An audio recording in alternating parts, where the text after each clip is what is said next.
You just heard Lake of Fire from Nocturnus is the Key. This is the Requiem Metal Podcast. I'm Mark. And I'm Jason. And this is our return back to death metal. It's been a while. It's been a while since we went to Florida. Yeah, no shit. Well, and there's people that probably thought, if you are a recent subscriber and kind of joined in on some of like the history of heavy metal sort of stuff, you probably thought we were like kind of a classic rock new album, like we haven't really talked about death metal. Oh, well, we did Ophthalmia here recently, but that was, beyond that, it's been a while. Seance, that over was a year probably ago. the last show. Yeah, that was like a year and a half ago that we did the Seance show. So we are, even though we have broadened our horizons a lot from when we started this podcast, when we really were focused almost exclusively on extreme stuff. First 5 years. I think the older we got, the more we sort of, started like stretching our limits for our own the more we're appreciating. I'm appreciating a lot of stuff that I, kind of let go as a kid just because I thought it was stupid or wasn't cool enough or whatever. But I just think of where we've come in 10 years. It's just pretty impressive. Yeah. I mean, the last week and a half, all I've listened to is Tony Martin Sabbath. Yeah. And we have some ideas. It's been in discussion for several years. I want you to know that we haven't been avoiding Sabbath by like accident, but Sabbath is it's like Metallica. When we did our Patreon episode for Metallica, we've been accused like you guys are actively avoiding Metallica. It's like, well, Sabbath and Metallica is even more intimidating. They're like, there's so many eras that are like not. And the more I listen to them, the longer I we'll delve into all this other shit. It's just so many.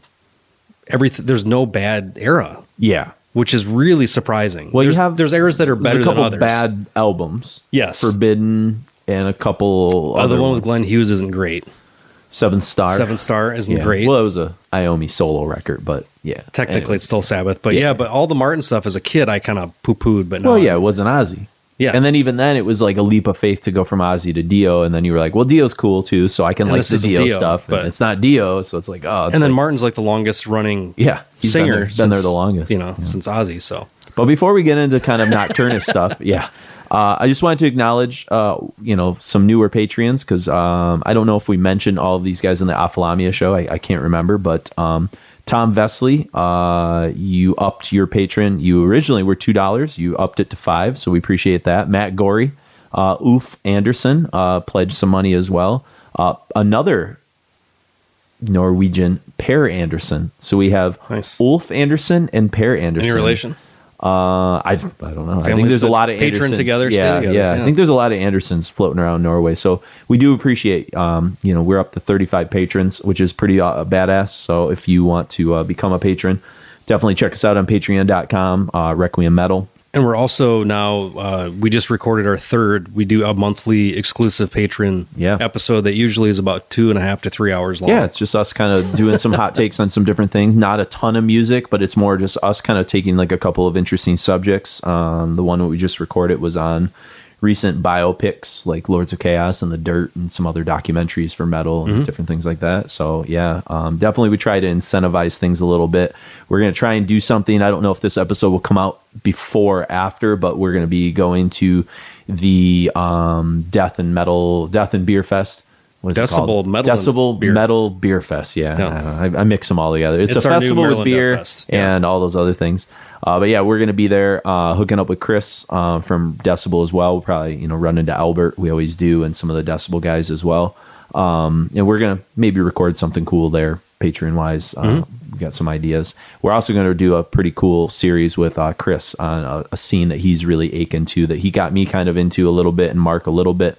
And so that will be a cool episode. Something kind of out of our wheelhouse a little bit, which is good. And something very new, which is good. More because nobody's really complained that we don't do contemporary, but we do a few here and there. But it's harder and harder to do that kind of stuff. There are some like we still have Joseph Schaefer from Decibel and Invisible Oranges wants to do that Tribulation show down the road. Sure, they're one of the So there's some stuff kind of going on. But even they've been around for that's true. They've been around for a bit.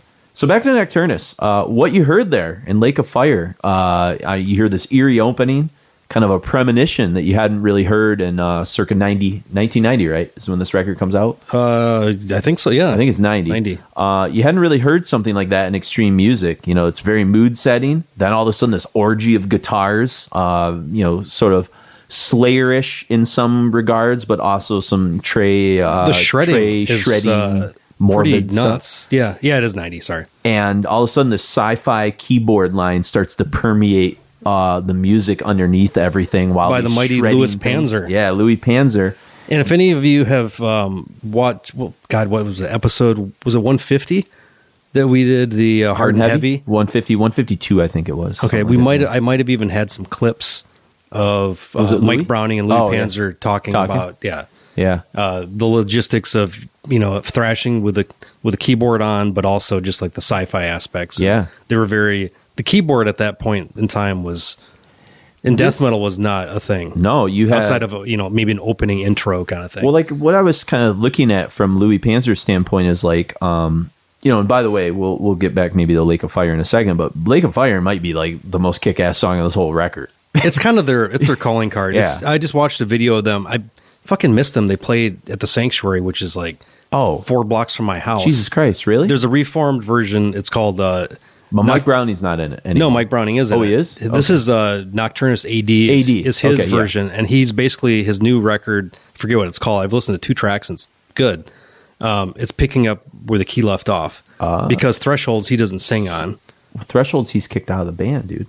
Well, he played on the record, but then he's kicked out. Oh, okay. Is that what it was? I think so. Yeah, I'll have to look at that. And they actually copyright. Yeah, he doesn't sing for sure. Fucking kick him out. I didn't know he realized he played drums on that. I thought he was completely. I think he played drums on it as well. I'll have to look. Yeah, I'm not sure. I don't own Thresholds, so I'll have to look. Neither of us do. I had it, but this record is something I just 3-4 weeks ago. It might have been that long ago. I got the Earache reissue of it 3-4 years ago. Never threw it on. I was looking through my ends, and I was like, shit, I'm just going to listen to this a couple times through. Check it out. That's fucking good. Yeah. And I'm not a tech.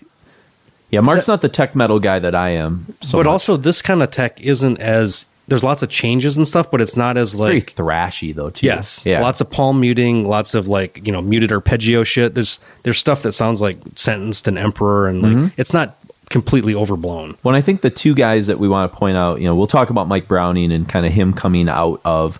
Abominations, the debut from Morbid Angel, Abominations of Desolation, correct? Mm-hmm. Yeah. And, his performance on there is not great. It's kind of subpar. Especially when you have that, because he was in Morbid from 84 to 86. Yeah. Doing drums and vocals. And his drumming compared to because some of the later on songs when they re-recorded for Altars. Oh, yeah. Angel of Disease is awesome. Yeah. But also that at 1986, double bass was still like to play at the.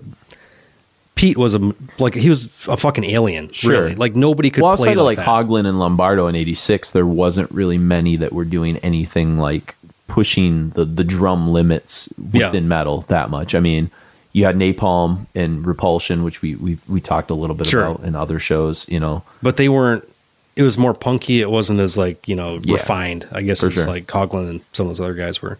But so I'm not knocking Browning because I think his drumming is actually pretty good on. It's good on key. Yeah. I think it's in a way it's kind of bad. Yeah, in a way, I think where he fits is if you say Bill Andrews on like Leprosy and Spiritual Healing. I think Mike Browning is kind of right in that. He was wheelhouse. Pushing himself a little harder than Bill Andrews, but he's totally in the same school. Yeah, I think that's if you like that, then this is good for you. And so I think he renews his reputation because I think he's the guy that for a while was kind of known for like getting kicked out of Morbid Angel right before they took off. Well, I think he actually quit Morbid Angel. Oh, did he? Because Trey fucked his girlfriend. Oh.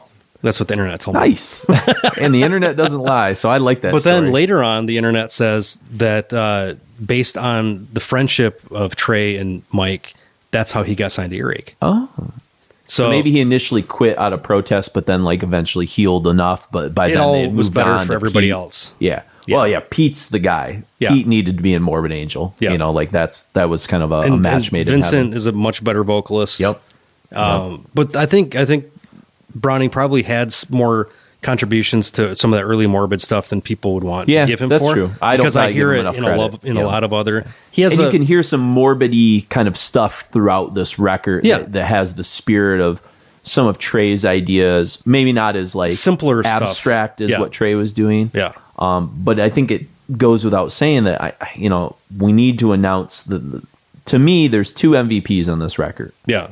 One is Panzer because I think what he brings with the keyboards is It's just so unique. It's he's tasteful not over too. the top. Yeah, it's not Yngwie Malmsteen like Rising Force shit. Yeah, and I think the other guy is we get into the guitar players, and it's Mike Davis. I think Mike Davis, of the two guitar players, Sean McNeary is great too. Yeah, but I think Davis is the guy that, from the research I did, he gets the credit for doing some of like the most like explosive shredding ideas and kind of cohesing some of that. I do together. like how they play off each other though too. It's really good. It's a really cool intertwine. I mean, you saw it right out of Lake of Fire. Like these guys just like are shredding you from all directions. It almost sounds like you're like a sci-fi attack. Yeah, you know, like this alien invasion of like. It's not too much though. It doesn't. Like that. I'm trying to think of a band that it's super technical, like new like Obscura does stuff like that where like it's tasteful and tech metal-y. I'm trying to think of ones I don't like though. There's probably a ton of tech metal. There's probably a ton that I don't like maybe newer bands like Periphery and some of these other bands I don't know anything about. I don't spend much time with those that are techie, but like that are so techie that there's no hooks. Okay. Yeah, and there's a lot of that. It's almost like devoid of some of that. Because I love how many time changes, things completely turn from right to left all the time on this thing. In Lake of Fire, there's a moment where like this bright solo comes in right before the tempo like kind of turns completely into this like thrash thing about halfway through, and then the it keyboard goes into just this holds like on this glorious like triumphant sort of movement. Yeah, there's a lot of really cool shit like where stuff sort of happening there. But yeah, so those are the other guys. The other guy in the band is was it Jeff Estes, the bass player? Yeah, who was turned down from drunkenness. He apparently showed up drunk, didn't learn any of the songs, didn't know what he was doing. I think it was a real bad problem. Yeah, and to the point where they recorded them. They probably should have re-recorded the bass, to be honest. They probably should have brought somebody in, either session guy or had one of the guitar players try and like but it must have been like a time or a money thing. There's almost enough going on. And so they just put the really lower the bass. Yeah, but like imagine like if this had like bass like Steve DiGiorgio or something like that. I mean, just to color some of the bottom end thrashy sort of movements. If they had a really, really good bass player where Roger Patterson, he could play like stuff around the notes and not like right with the rhythm section. Like just kind of moving through some of those pockets, you know, because there's some really good groove shit that goes on. I think Estes is he's too conventional. Yeah, probably. A bass player to play in this band. And who knows if he even had like talent at sort of any point. I want to get back to the keyboards for 1 second. And then maybe you could talk about the album was recorded in Morris Sound Studios, but it wasn't a Scott Burns production. It was one of the Morris brothers. There's Jim. This is Tom that does this one. Dan Seagrave does the cover, which Mark can probably talk about that in a second. But in terms of keyboard stuff, you had Celtic Frost. Morbid had done Altars, but Altars didn't have a lot of the stuff that Blessed Are the Sick is where you're going to get like those keyboard intros and outros and some of that kind of stuff. It wasn't really integrated into the music, though. You really didn't hear like a lot of that in music yet in terms of like the presence of keyboards in like extreme metal per se. It was delegated to intros and outros at that point, really. I guess my question would be to you is like, where do you think these influences are coming from? The only thing I could think is film scores. You're getting some film score stuff. There's this is the 80s. Yeah, so you're getting some John Carpenter, there's a lot of Vangelis stuff, like Blade Runner stuff. There's one song in particular we'll get to later. I have it written down that is like straight out of Blade Runner. So you know, if you're a fan of that type of like atmospheric kind of stuff, but you know, I just was curious if you had any thoughts on like where else. Celtic Frost was a place, and then film scores. Those are the only really two places that I could think of where like dark, heavy. You know, maybe he was a fan of Depeche Mode and some of that. I think stuff just too. The fact that it's a sci-fi leaning thing, and that the keyboard is like the sci-fi instrument of. Yeah, that's true. You know, the 80s, like look at Turbo, like these MIDI keyboard guitar stuff. Sure, I like, forgot about Priest. It was the new kind of thing, the new toy to play with. Yeah, so like 86 when these guys I think they started in 87. He was in Incubus, the other Floridian band before that. Louis Panzer was. No, Mike Browning. Oh, okay, gotcha. I'm not sure. I didn't know that. I knew Incubus. Louis Panzer is now Albert Bespel has sent me videos of Louis Panzer's like I've seen him online. He has a YouTube channel where I think he's a guy that goes around and does like the markings for utilities. Yeah, I was gonna say he does like home stuff. Yeah. In like South Carolina or some shit. It's fucking. You always look hilarious. at the keyboard player in a lot of these extreme metal bands, and they're probably the least metal of the dudes. Sometimes they were like the hired hand. You know, like keyboards. Well, Well, him and Davis went on to copyright the name and kick Browning out. So I guess he was into metal. Yeah, I think that Browning's, he might be he's got to kind of lead the ship if he's in a band. I think he's got like a singular vision. Got it. I think there's too much conflict in this band for it to keep going. Yeah, that makes sense. I guess in terms of like the music though, well, first, before I don't want to jump ahead, let's talk about Seagrave for a second, because you're a huge Seagrave fan. So tell me what's going on. I know him personally now, so I can actually... that's pretty cool. We spent an entire weekend together at Maryland Death Fest a couple years ago. Yeah, one of the years I couldn't go. Yeah, it was great. Just chatting the whole weekend about shit, asking him like stuff. He's like, I don't even know. Nobody's asked me that about this stuff before. That's funny. But yeah, this is like, this almost reminds me of, it's like a brotherhood to Lost Paradise. Okay. You know, because you've got that weird, the pentagram thing with the robot on the, the Paradise Lost album. Almost like a Predator looking thing. It's whatever. Yeah, this weird, it reminds me of like 2000 AD, the British comics stuff, the Simon Judge Bisley. Dredd and stuff. Yeah. But this is apparently I don't know the mythology super well, but it's going to be in the new record that is coming out, where the pick kind of picks up where this does, is that it's a guy that does, through some type of like archaic magic, transfers his essence into this Nocturnus character. Okay. I think on the cover. And then this key thing is unlocking other... It's a weird mix of like Cthulhu mythos and just weird sci-fi-isms. Well, there's a couple songs that like actually form like a mini story that we'll talk about later, like Droid Sector and Destroying the Manger. But yeah, I didn't know if there was... I obviously have not paid much attention to lyrics, to be honest, which is not my I looked forte, a little bit at them, Where I kind of came across Nocturnus for the first time, I do love the cover. It's cool how like the key is like a pentagram and there's a lightning bolt in it. Yeah. It's weird because you can see that there's these like... there's two strains kind of happening for Nocturnus, and I feel bad for them because I feel like they were a band that like was just at the wrong place at the wrong time in some ways, and they were being pulled in a lot of directions. Do you remember where you first heard them from? I do, and that's what I was going to talk about.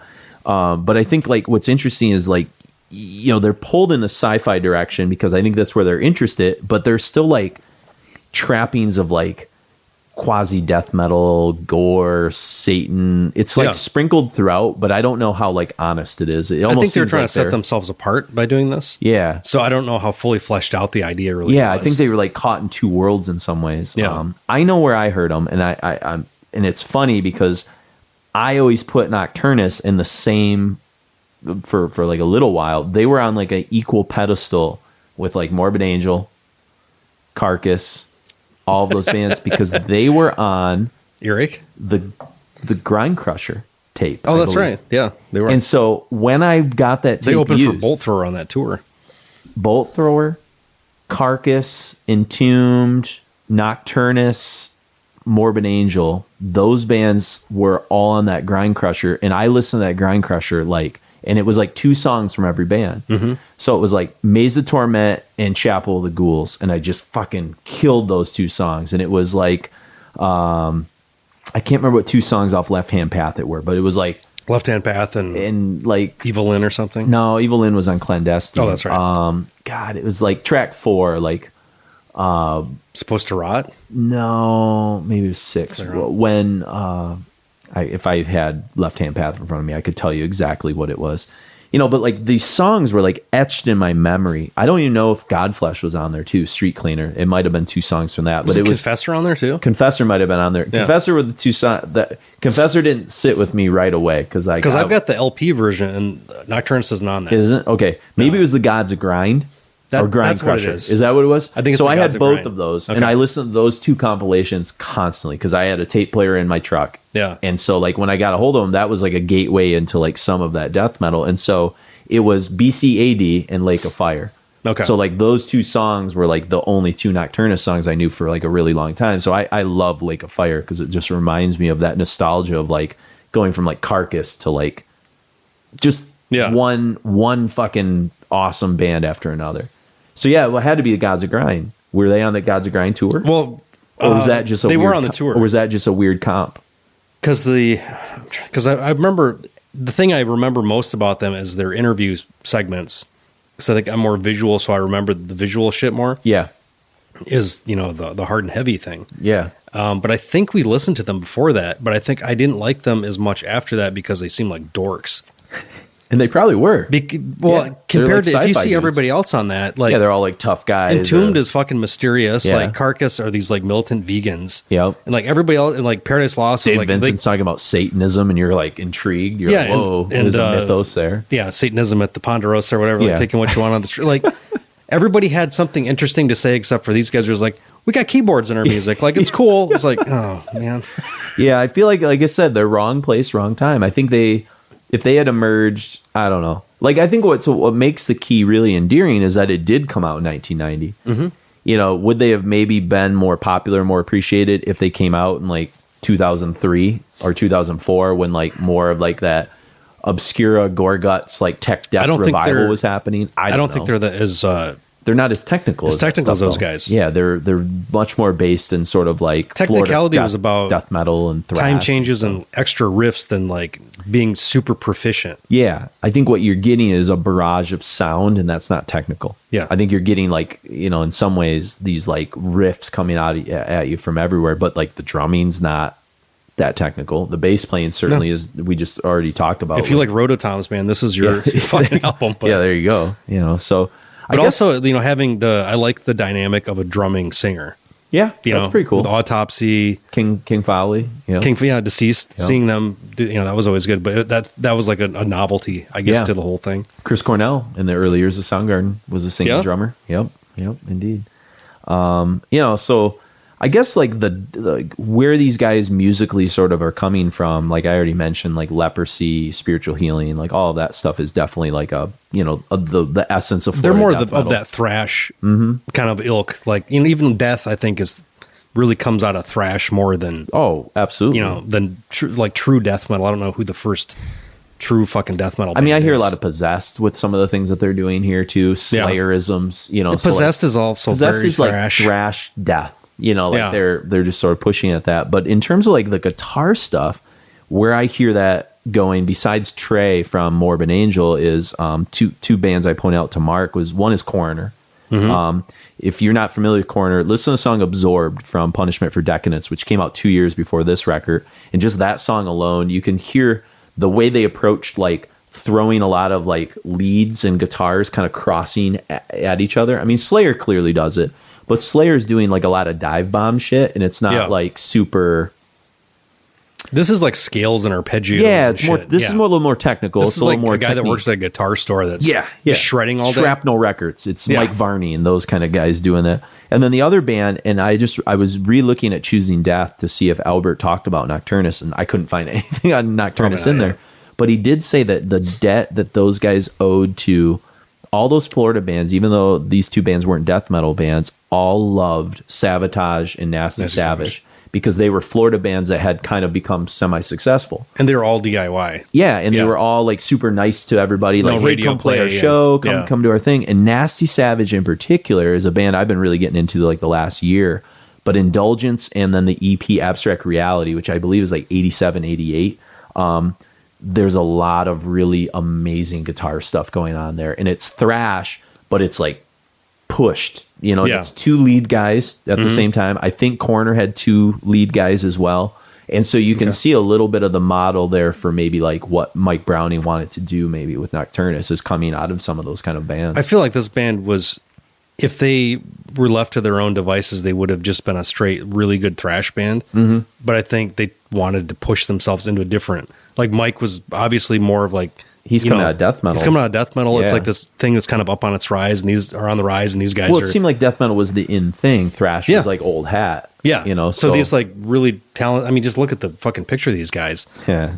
Like really talented players, but I don't know like how much they were really into death. I don't know. That's just that's how I always kind of felt about them. But that's kind of like Cynic though, too. I think Cynic were like guys that like at the time that they were trying to come up, I think they aspired for maybe more than what death metal was. Yeah. But the avenue they had to drive down was through death metal because that was the thing, especially in Florida. And so, the Death documentary, there's some pretty good stuff. Chuck also was trapped in that too, right? He had to drive through that death metal aesthetic, and eventually he gets to like Control Denied and Sound of Perseverance, which is probably more like prog, ish traditional metal, like mixed with some raspy vocals or whatever. But yeah, it's kind of interesting how that sort of happens. So, But let's get back into it. Let's kind of see what we got. What we decided to do is kind of like a little bit of shorter sets, so you can get a little bit more digestible sort of stuff. So we're just going to play 3 songs, Standing in Blood, Visions, and Neolithic. And I'll just sort of introduce Standing in Blood. And I don't know if Mark has a thought, but really what's interesting compared to like Lake of Fire is Lake of Fire has this sort of long intro, and you hear that in some of the songs where they have these like longer kind of keyboard intros. Standing in Blood just kind of comes out right away with like a Morbid Angel kind of death metal riff, and really races until you get to about the like minute 30 mark, and then it really locks in and really becomes this sort of like I wrote a tech shred nightmare. It's pretty cool. So, and then I have some cool things to say about Visions from Beyond the Grave and Neolithic when we come back. So cool. So enjoy Standing in Blood, Visions from Beyond the Grave, and Neolithic.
You just heard Neolithic, Visions from Beyond the Grave, and Standing in Blood from Nocturnus. A couple things about those last two tunes, and I know, Mark, you don't tend to usually like go track by track a little bit, but I kind of did a little. And one of the things I noticed about both those songs in particular is you really hear, especially in the Visions tune, like Louis Panzer kind of gets very like kaleidoscopic, is kind of the word I would use to describe it. Calliope, is that the word? Yeah, like kind of as like a Hell Circus Calliope kind of weird sort of sound going on, and you hear it in that stuff. Yeah, and there's like after this kind of thrashy opening, you get like this kind of weird, kaleidoscopic keyboards that start to permeate things, and you really start kind of get an allusion to like bands like Diabolical Masquerade, which was Anders from Catatonia's kind of side project. Even some of like the stuff Dimmu Borgir's done, and even really any of those avant Norwegian like kind of black metal bands that did weird things with keyboards. There's just what's the band that starts with a D? Not Dimmu Borgir.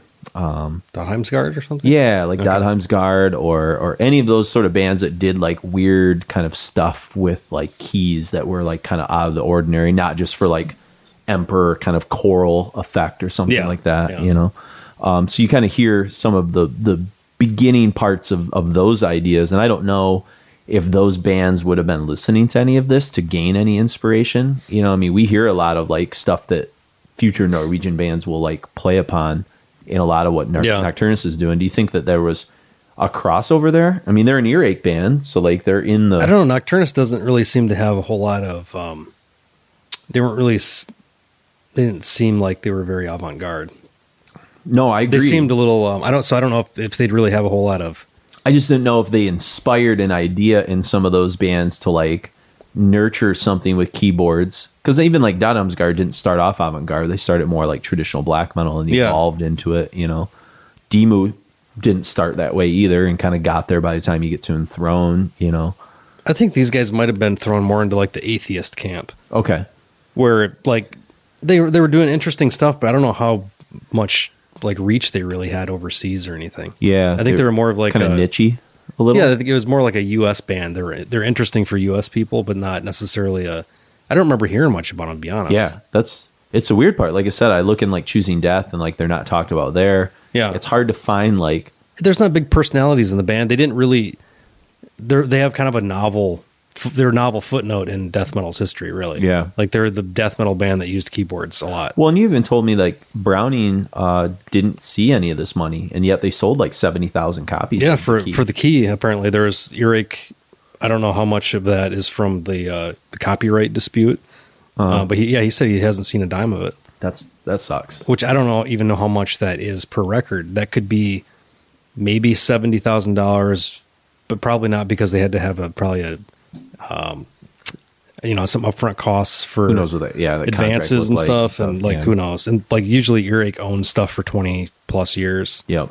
Some of those earache contracts are not great. No, like what was this? 3-4 months ago, I pre-ordered Ethereal Mirror on LP, and that's the first time that's been available since it came out in fucking 93. Is that through earache? Through earache now. Okay. So whatever the Sony, Columbia thing finally expired. Dang. So yeah, that thing has not been available for 25 years. Sure. Well, and this was kind of even hard to come by for a while. Yeah. It wasn't until the version I have on CD was reissued by Cyclone Empire, which does some kind of interesting like death metal stuff. Well, Earache didn't even put it out themselves. They kickstarted it for LP. Really? Yeah. Because wait, recently? Yes. In the last probably 3-4 years. Huh. They were doing this thing. Like even I just got Bolt Thrower put together Spearhead and Epitaph as a 12-inch single. And they're basically doing these things where people, if they get enough pre-orders, then they'll press it. Gotcha. That makes sense. I mean, that's kind of like the market of where it is today. But that was purely just a Kickstarter thing. So they had nothing to, they didn't have to worry about refunding any money if it didn't happen. But so I don't think Nocturnus was necessarily like a huge priority on their No, and like I said, out of all those bands that like show up on that Gods of Grind, outside of maybe Confessor, they're sort of like the weird anomaly. You know, like all those other bands are kind of like seen in like Hall of Fame terms, you know, whether it be Godflesh, Carcass, you know, Morbid Angel, like they were part of that original guard of like sort of the earache Sony. I just don't think bands. they're quite interesting enough. No, I agree. They're kind of like a weird, well, and then you look at what they do after the Key, which we'll talk about a little bit later, and it was okay, you know, but it wasn't like the Key was the beginning. It wasn't the beginning of like greater ideas. It was almost like the peak of like some of their best ideas, like all thrown into kind of like one record almost. You know? Well, the new Nocturnus AD record, I think it's called Paradox. That's coming out on Profound Lore. Oh wow! So that's pretty awesome. It's an interesting. It's more. Just having it come out on Profound Lore gives it a little bit more of a cachet of, for sure. Like maybe they're doing like, because Profound Lore wouldn't mess around with something that's like subpar usually, or just something that's just kind of it doesn't seem like it's some type of like nostalgia trip, or something. So what I've heard is good. It's really good. You said you've heard 2 songs. Yeah, they're up on YouTube. Anybody can watch them. Check them out. You can, and there's a bunch of live video of them playing, recently as well. But. Yeah, awesome.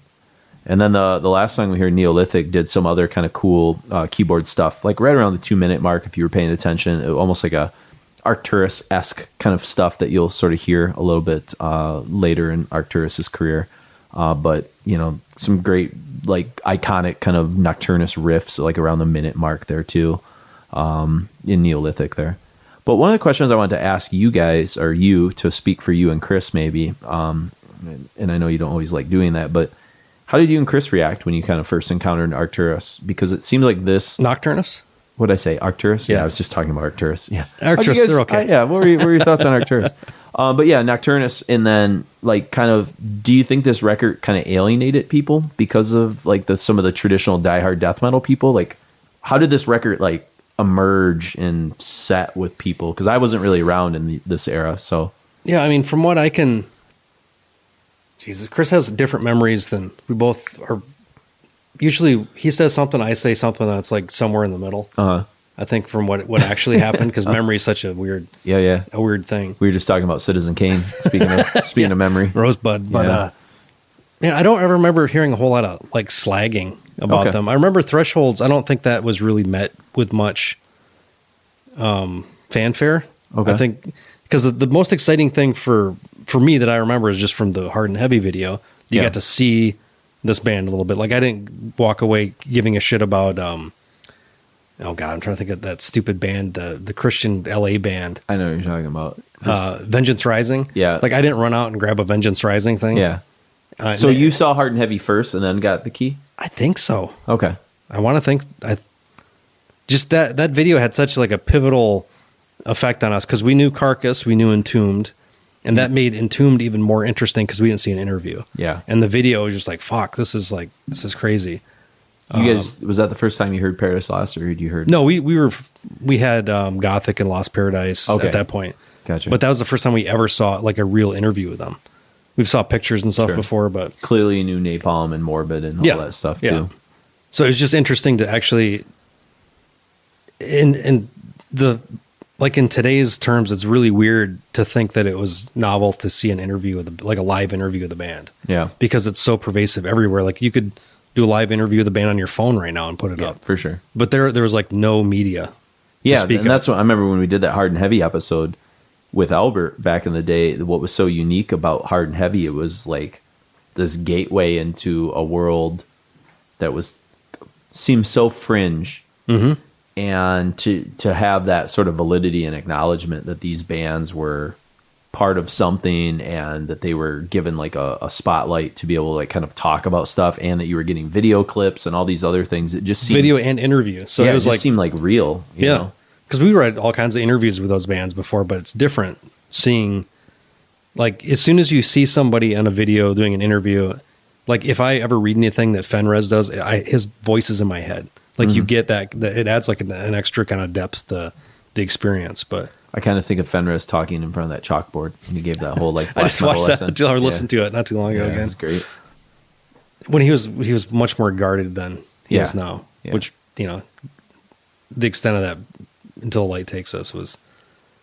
There was a lot of weird shit in that movie. Yeah, that was That's just, I need to watch that again. I own it. It sits in my classroom. Well, him going into the gallery where there's that like fucking stupid bougie asshole guy doing like drawing basically like corpse paint on people, and yeah, like some guy that didn't understand any of it at all and was trying like making Harmony art Korine's out in of that, it. right? Too. I don't think he is. I thought he had something to do with that. He might be in a clip of it or something. Okay. I thought I just watched. It was on YouTube. I don't. It might even be like a truncated version of it. But so you don't own that? No. Okay. I bought it. We just saw it at because of the special features. Didn't we see it at that little art house theater in Detroit? Yeah. There was like an old elementary school. Yeah. That was weird. That was cool though. I saw that in RoboCop there, and that was it. Okay. And the new closed down. Or they just redid the Peter Weller one since we've got a statue in Detroit now. So. Oh yes. But again, so you and Chris, no idea, just kind of. I think it was just like another thing. Like this is on Earache. Okay. It seems I didn't know cool. if the keyboards like threw people for a loop. I don't think it wasn't as they weren't as jarring as it wasn't like King Diamond keyboards or something. You know, like I think there was enough the same that it didn't kind of rock the boat too much. Yeah, it's like we like death metal and a little keyboard. It's fine. Sure. I like John Carpenter. Why not? Yeah. Yeah, that makes sense. We'll ask Chris though, because I'm sure he's got Chris different. He's like, in Thrasher magazine they're talking about it. Like he probably has a very specific instance. We should have. So, well, the next set we're going to kind of get into is where you get my second favorite Nocturnus song, because it's the other song that was on The Gods of Grind, and for a long time this is the one that was my go-to because the chorus is so kick-ass in BCAD. Yeah, like it's just awesome. But first, we're going to start with a tune called Undead Journey, and very Slayerific, very standard, kind of satanic serial killer lyrics and things like that. But in the midsection of Undead Journey, in particular, for those of you that are Emperor fans, there's a sequence where you really start to hear a lot of the pomposity that you hear on like Emperor Prometheus start to unfold with the keyboards and stuff like that. So you can hear some of the templates for that. So again, this is like the part that is going to continue to bother me on some levels. I want to know whether or not people in that Norwegian scene on any kind of level, because I know that at this point they were still absorbing some of the death metal stuff. They hadn't turned against it. This is kind of like the dividing line. Yeah, and I wonder where they were at with this, especially like Dimmu Borgir. Like I'd love to know, like, come on, did you guys like Nocturnus, and did that have like any impact? You know, For All Tid, is that like 91? I think it's later, because I feel like Stormblast is like 95, 96. So I think so they're way they're a little bit later in that realm. You know, I mean, Emperor's in that realm too. You know, they're a little bit earlier, 91, 92, that some of their demo stuff probably started coming out. Wrath of Tyrant's like 92, 93 or something.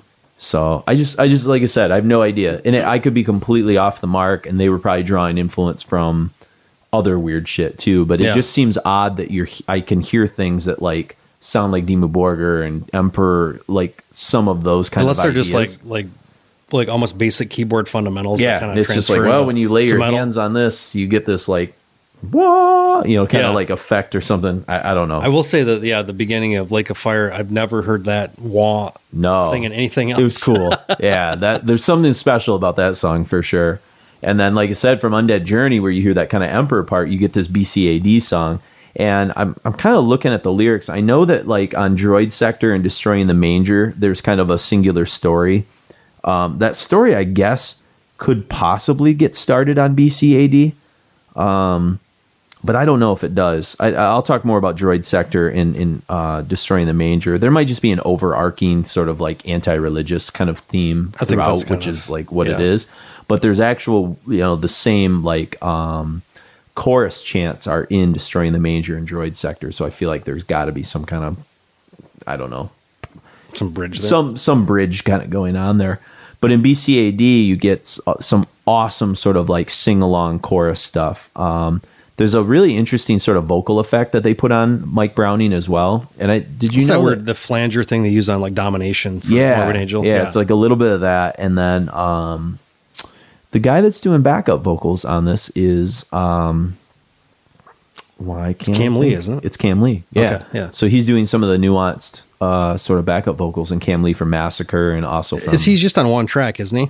It says that he does backing vocals just throughout the record. So they don't really announce when he's there and when he's not. So And on the CD, they don't really say when he shows up or doesn't, but okay, it might be in this because there's a lot of stuff kind of going on in the chorus that you feel like there's like double trackings and maybe some backup vocals and things happening.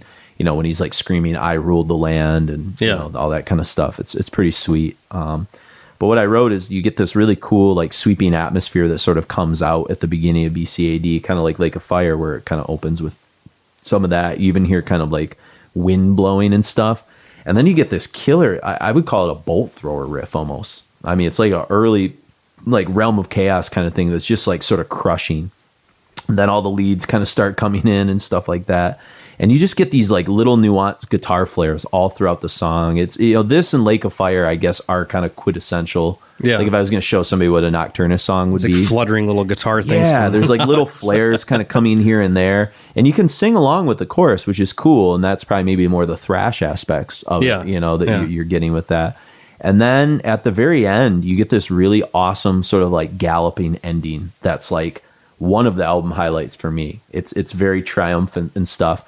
And it goes from this galloping thing, and then all of a sudden this like last flurry of like orgy of guitars comes in and just like fucking destroys the song. And then you hear like somebody like laughing at the very end. It's like a really cool, whoever like put it together compositionally, it's pretty neat. And there's a lot of really like grooves throughout it, where the bass would have definitely accentuated some stuff.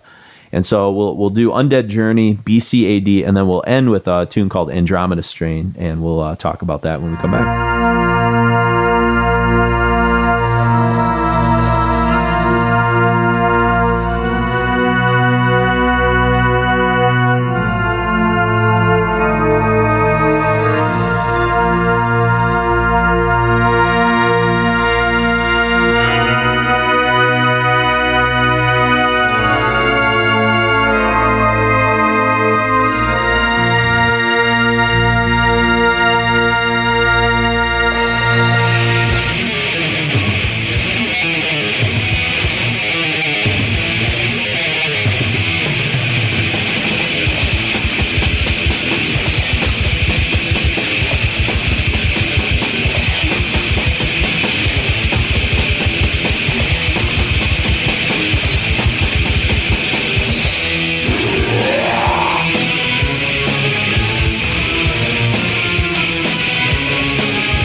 That was Andromeda Strain, BCAD, and Undead Journey. And Mark, in that break, that musical break, I made an interesting discovery about the key, my version of the key at least, when it comes to the lyrics. In this next set, I was about to make a fool of myself to hardcore Nocturnus fans and talk about how there's no such thing as a fool. Yeah, that's hardcore Nocturnus fans. To make the Droid Sector, it was somehow linked to Destroying the Manger. And the reason why I was going to say that is because they printed the lyrics for Destroying the Manger twice, under Droid Sector and under Destroying the Manger.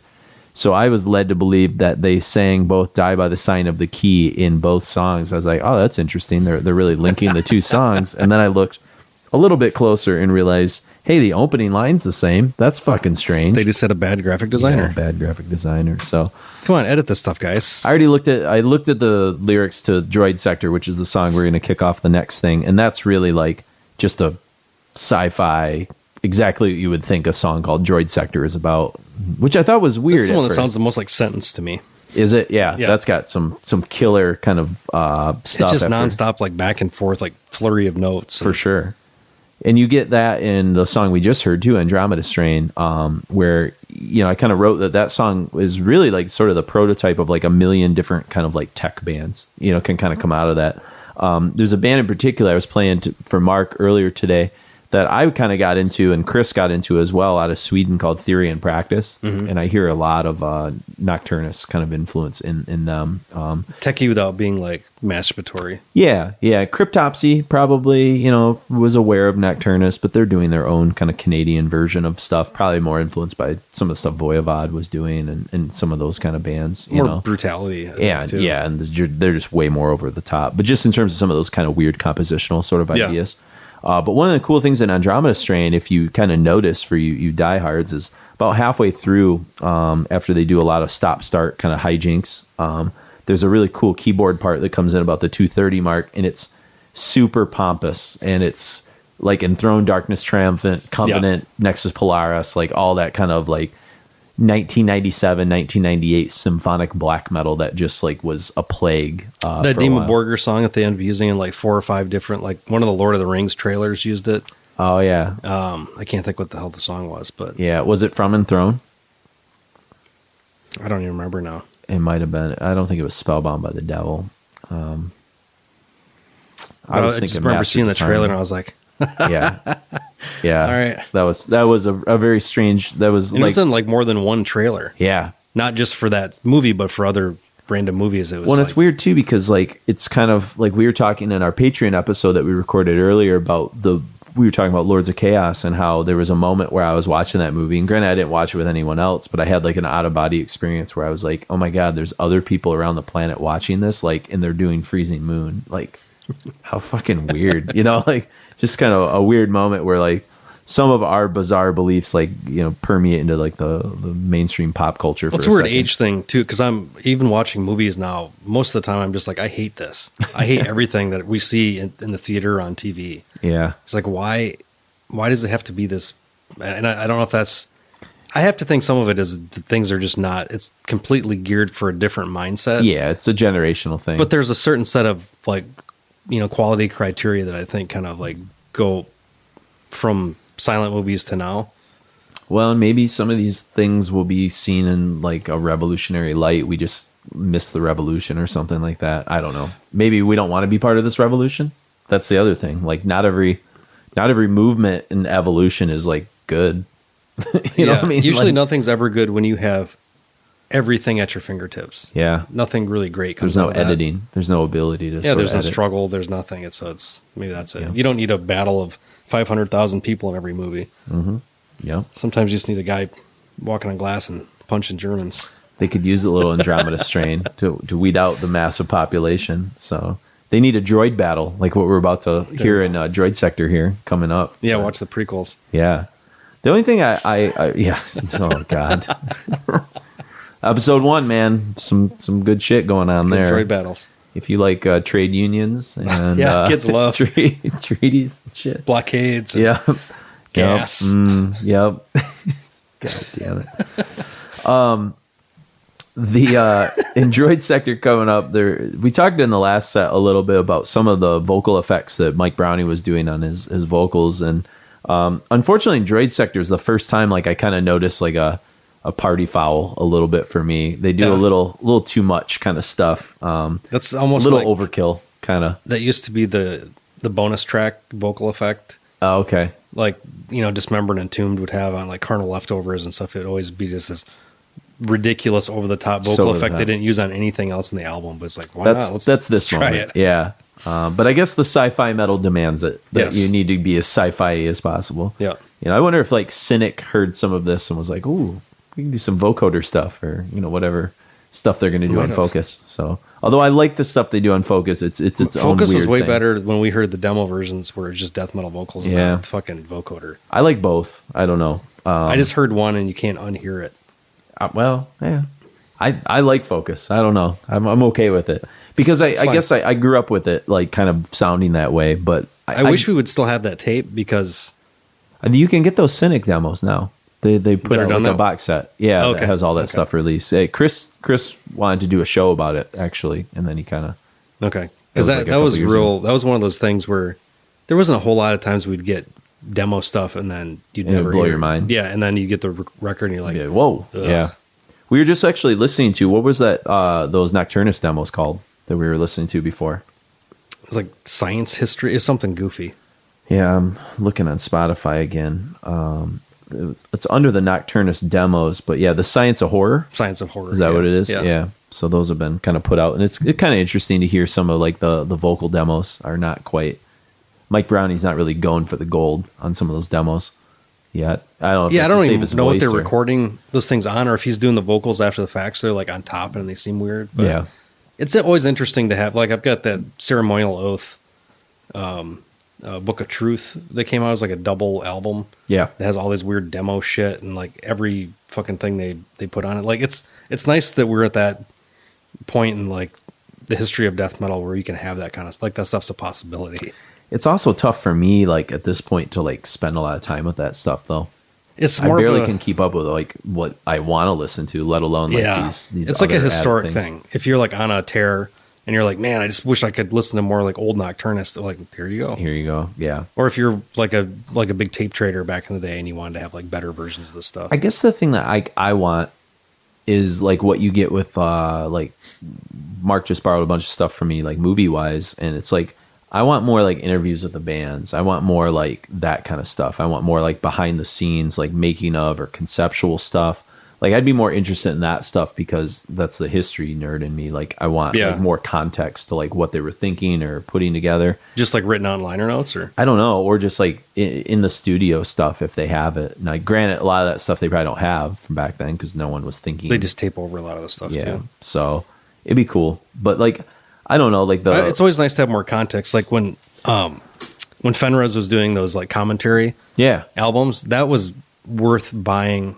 Yeah.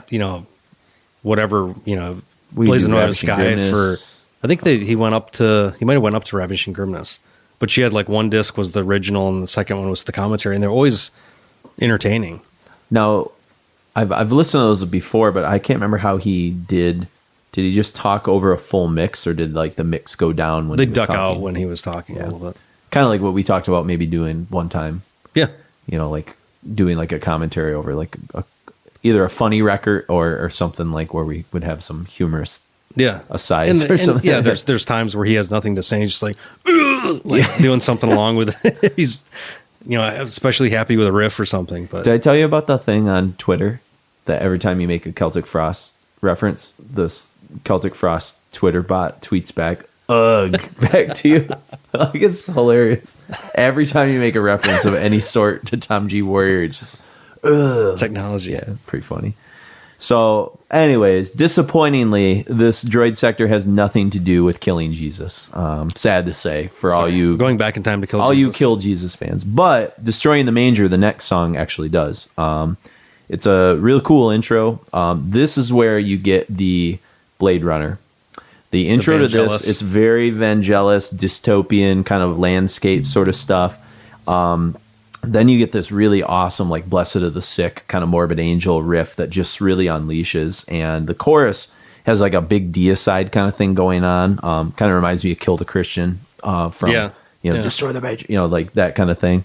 But it's a real epic tune. A lot of really great keyboard textures. The part at like the 4-minute mark on Destroying the Manger, from like 4 minutes to like 4:30, I just wrote it's majestic and breathtaking. It might be one of my favorite parts on the whole record.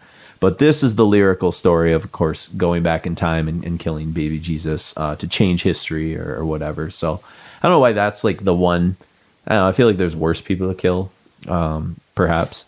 I don't know. You could try Hitler. He's a good one. I don't know. If Hitler was around, would we really be where we are now? Yeah, it's true. Would that be any better? Yeah, World War II. It's hard. I don't want to make that pronouncement. It's one of those paradox things. Yeah. Maybe that's what the new record's about, is the paradox of going back to kill Jesus. Going back to kill Jesus and all the little things that it sort of, Maybe go back and kill some, like, real pompous heads of the church or something. There you go. Kill some pontiffs. Yeah, yeah. Things like that. So... And then we're going to sort of end things with this last set with the last song on the record, which doesn't mean the episode's over with, because we do have like a one little thing to sort of come back and kind of talk about. But Empire of the Sands is just at a certain point, a lot of these songs kind of like blend together. It's a longer song. This and Destroying the Manger are the two longest songs. Some of Browning's best drumming, and just a really kind of cold atmosphere throughout a lot of this record. And I think that maybe the lack of bass adds a little bit more of that sort of like cold, empty, vacuumous just kind of more sound. Space in the actual almost music. Like we talked about in Justice for All with its lack of bass has kind of like a cold, mechanical sort of feel. Yeah, it's more abrasive and punishing. Sure, which if you're going for like quote unquote sci-fi metal, which is kind of what we're going for here, there is almost like a dystopian sort of cold. You don't think of warmth. Yeah, it's like Alien, Blade Runner. It's very like dark, dystopian kind of landscape, and you kind of get that sort of thing here. So, what you hear with like Empire of Sands, Destroying the Manger, and Droid Sector is like three great examples of like sort of these permutations that will sort of create the template for certain aspects of like the tech metal scene that you'll sort of, come out of. If you combine this with some, Voivod stuff, and then a little bit of Gore Guts, and then a little bit of like Death Human, you can kind of put all those elements together. And, maybe it's just the shred nature from here, but like even that, even though it's like not super technical, there is like a lot, like you talked about in Hard and Heavy, where you can see their hands are just... Look that up on YouTube. You can find all that. It's just like all those videos. These guys are doing stuff. Seamless. Yeah, pretty awesome. So any closing thoughts on this, the key, as we sort of close this out? We'll come back, say our goodbyes, and talk about Thresholds real briefly. But I'm still surprised at the listenability of the whole thing. Mm-hmm. It doesn't really come... Like there's like movements in the thing. But as far as... like going back and listening to a record I hadn't listened to in probably 10 or 15 years. Wow, yeah. I was surprised with how much I enjoyed the whole thing, the whole experience of it. Yeah. And it's funny, when I first bought this on, I got it in cassette tape at first and then sold that a long time ago. And it took me years to get it on CD. And when I finally got it, I'll put it on sometimes and like I'll hear like Lake of Fire and I'm like, why the fuck don't I listen to this more? This is like way better. And it's, again, nobody talks about this record.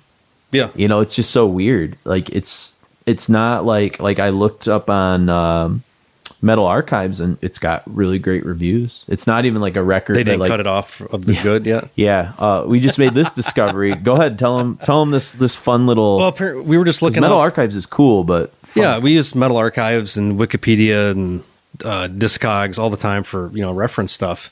And I was just looking up just Nocturnus, and they have a little arrow that says the good Metal Archives now. So now it's being archived, or it's being, because it's basically like a Wikipedia type user interface deal. So now it's being curated to where they cut off certain bands at times where they think that, I think a lot of it, they wanted to get rid of a lot of the metalcore and stuff that was in there. Fair. But now they cut off Decade of Aggression is where they end the Slayer discography. Yeah. So like Divine Intervention's not worthy. Like it seems just kind of arbitrary, but they own it. They can do whatever the hell they want with it. But what I liked so much about it, and Wagner talks about it in Radical Research too, it's just like it's a nice little portal that you can kind of go to and just sort of gather some common knowledge. Mm-hmm. And now like they're going to start doing this kind of shit. I mean, it already annoyed me that some of the Nawabum stuff wasn't on there, like where I'd be like, okay, whatever. Yeah, maybe it's more hard rock than metal, but fuck it. Just put it on there so there's like one place we can all go to find all this stuff instead of having to like,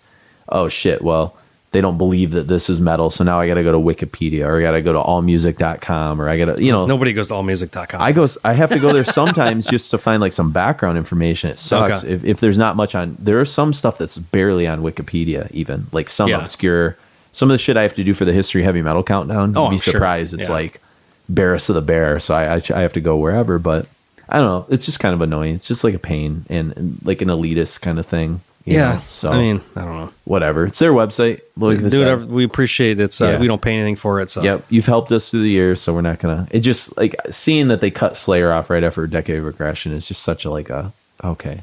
All right, if that's what you want to spend your time doing, go for it. Well, I feel like this. I don't know. Do you notice like lately there's like this retroactive like hipster sort of coolness to like go back and like slag like kind of masterpieces. Like there's actually like a movement like right now that's been going on forever though. Like where people are like trying to like play off like Rain and Blood like it's like no big deal.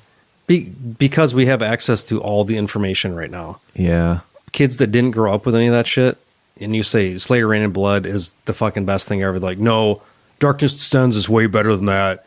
The demos are even better. Yeah, they're all great. It's just people trying to jockey for real fucking some weird, type man. of I don't know what. It's strange to me. I don't know. But that's been going on as long as I've really. I guess I crowd. noticed it more pronounced in like the last year or so. Yeah, but I don't know. Like I had this is just a hilarious story because I don't know who I was talking to about this afterwards, but we were both laughing about it. So I posted Metallica Disposable Heroes for the countdown. A lot of really positive feedback. A lot of people said this is like their closet favorite Metallica song, like a lot of people. And then one guy comments on there and he says Metallica doesn't even belong in the conversation about the history of metal. That was his comment. Okay. Cool. I thanked him. I said, thank you for changing my mind.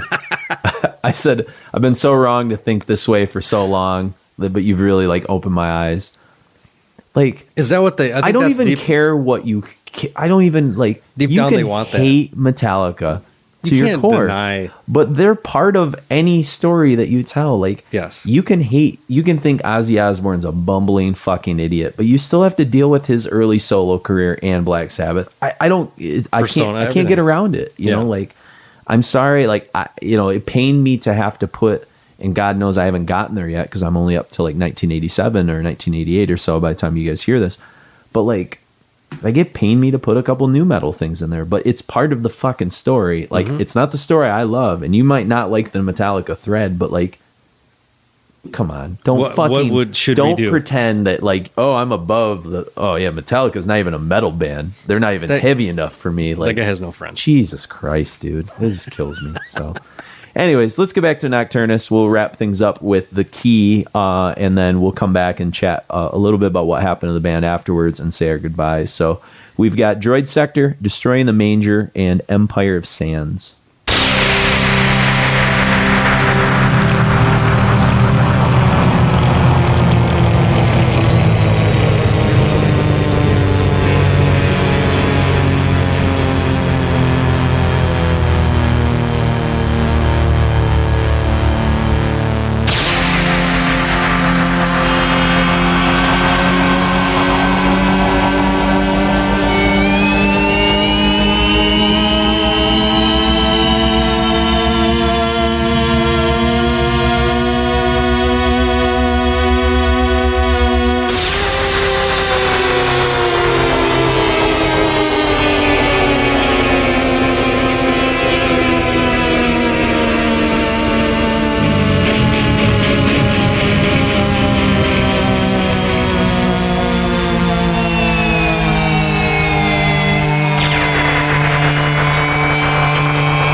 That was Empire of Sands, Destroying the Manger, and Droid Sector. And so we are closing out. This is a fun episode to do. Kind of came out of left field when you're like, hey, let's do the key. Probably like when I told you, hey, let's do Ophthalmia. Like, just like, fuck it, man. Like, this is something just been kind of listening to. I was listening to Ophthalmia, or I just had bought those first two. Had you really? We just got reissued. So I was like, something was out there in the ether. That's good. Yeah. And the feedback I've gotten on Ophthalmia so far has been really nice. So I'm hoping like maybe there's some people out there that don't know about Nocturnus. Mm-hmm. You know, they're sort of like one of those weird bands off radar screens a little bit. Well, by the time this is out, they'll be interviewed in the next Decibel. So. Okay. Yeah. Like you were saying, the Profound Lore thing. That's cool. And I just bought Thresholds.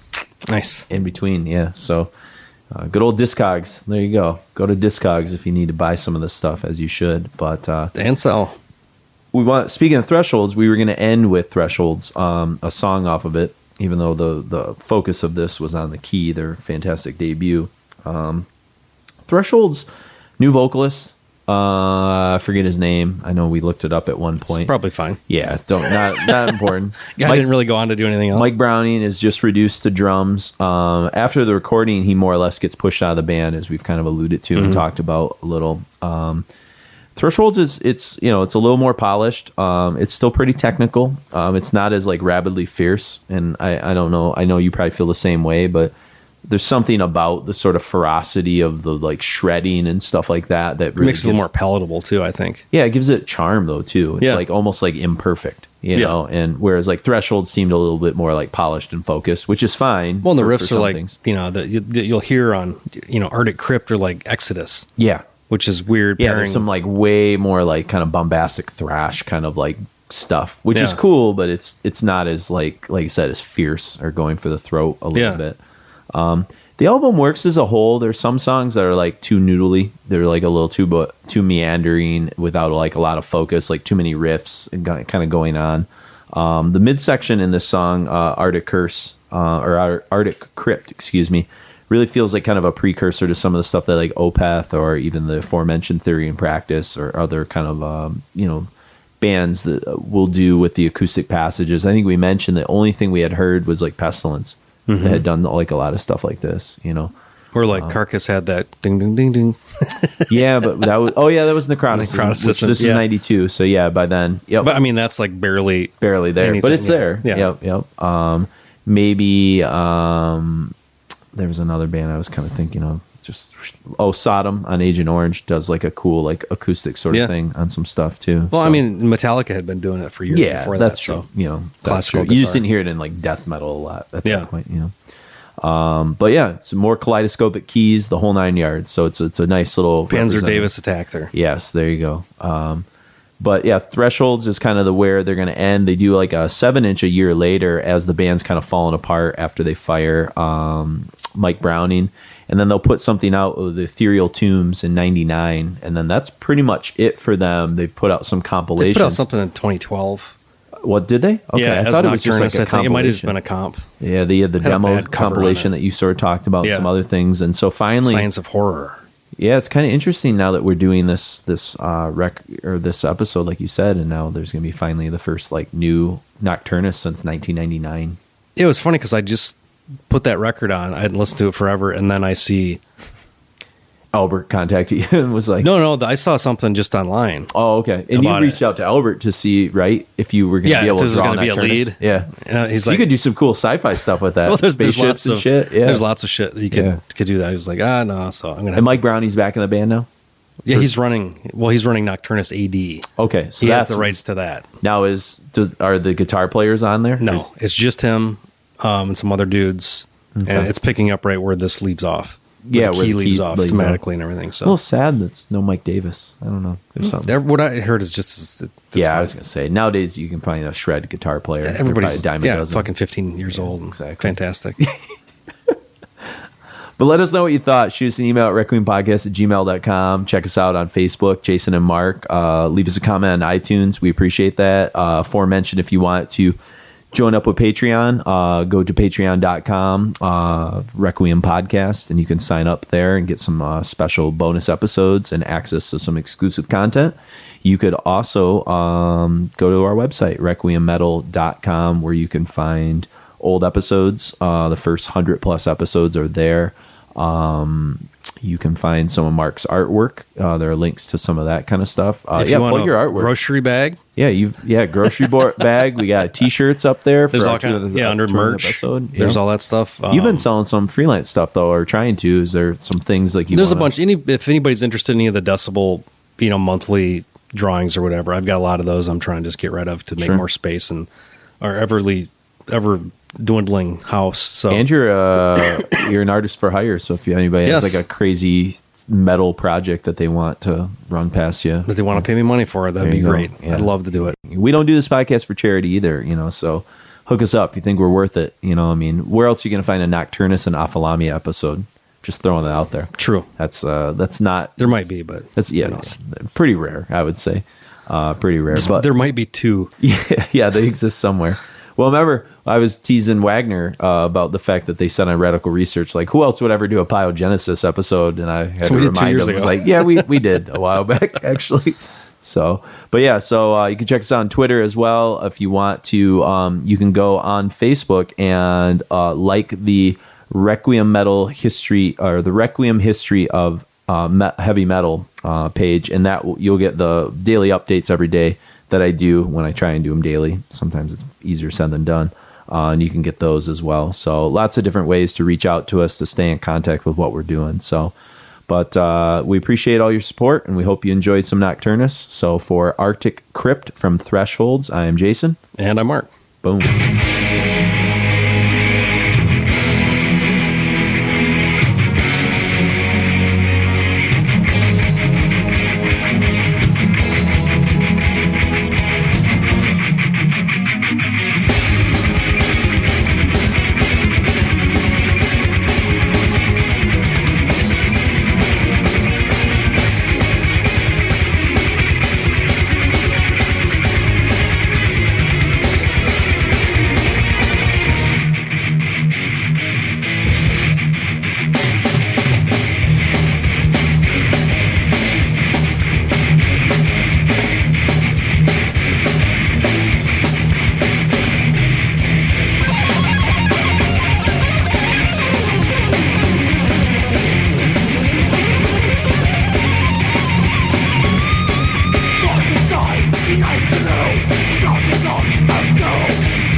Hey, Mark, we're back. That's really weird. I thought we kind of told people we were cutting to the last song here, but we can never leave well enough alone. Yeah, we realized we got duped. We got April fooled, and that's on Mark and I, and we're kind of laughing at ourselves. So we wanted to add a little tack on to say that we realized that the Metal Archives thing fooled us, and that this is something apparently they do every year, and. Well done. Good for them. Lots of work for that kind of thing. Yeah, this seems kind of odd, but so before people who listened to that episode thought, what a bunch of idiots. Don't they know they do that on April Fools? No, we actually didn't. It just happens we probably never checked the website on that day just by accident. So. I literally ran into no other April Fools anything. So I think I saw it on Facebook, but I was on spring break a little bit, so like if I'm maybe when I'm around my students on April Fool's Day, I'm like aware that it's a thing because like they say stuff or they make sad attempts at it or whatever. Yeah. So, and then because we decided to kind of add this on a little bit, and we also have we flew Chris up just for that. Yeah, we flew Chris in just for a little 5-minute Nocturnus rant. Yeah, and the podcast. Yeah, that's what all your Patreon dollars goes to. We've been able to buy a private jet, so. We thought while we had Chris here at the Decibel Beer and Metal Fest, and we had done some other recordings that you'll hear soon, we thought we'd kind of offer him a little forum to give his quick thoughts on Nocturnus and where it sat for him, where it fits historically, who's been influenced by it. So I'll give you the floor, Mr. Chris Dick from Decibel. Thanks, Jason. Nocturnus, interesting band. Did a lot of new things when no one else was doing them, and I think the two of the things that you're probably thinking about are keyboards and crazy guitar solos, right?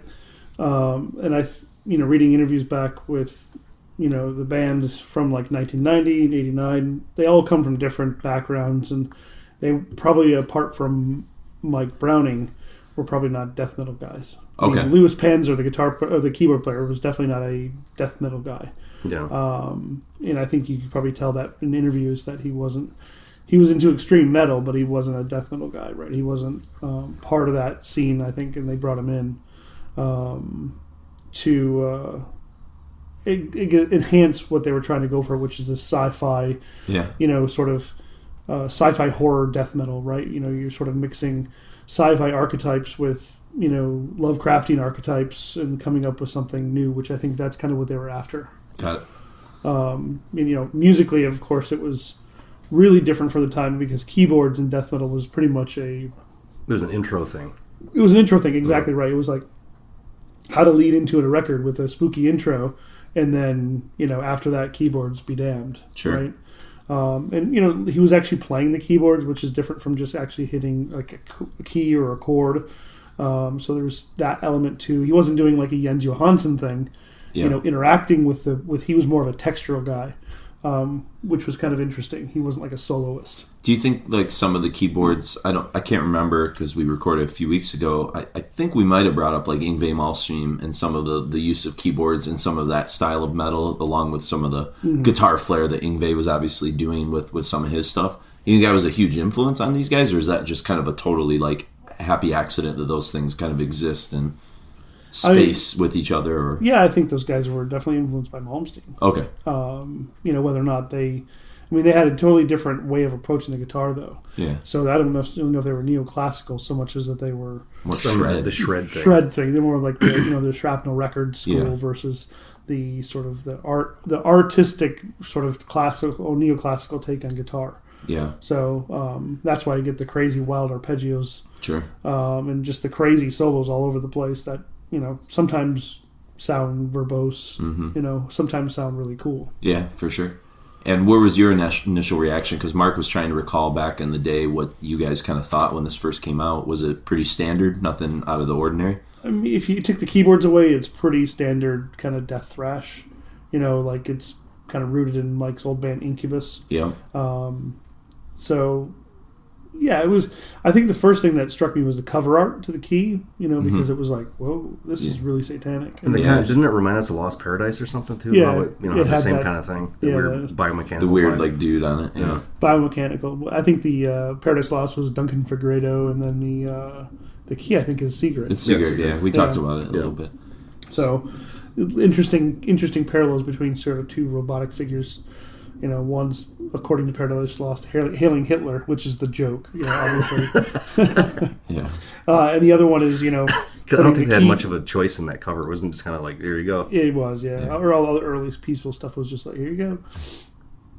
So, and then the key was like really kind of interesting because one had a pentagram on it, and back then, like those types of things were like taken kind of seriously. Yeah. Versus today, it's like, oh, it's just a pentagram.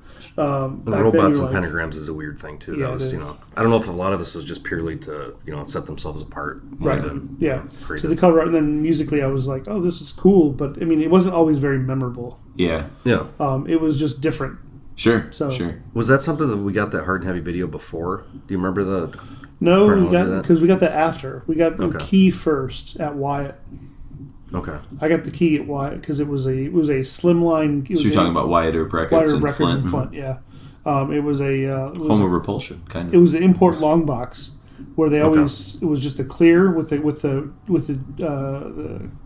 insert up top and then the jewel case without the insert below. Yeah.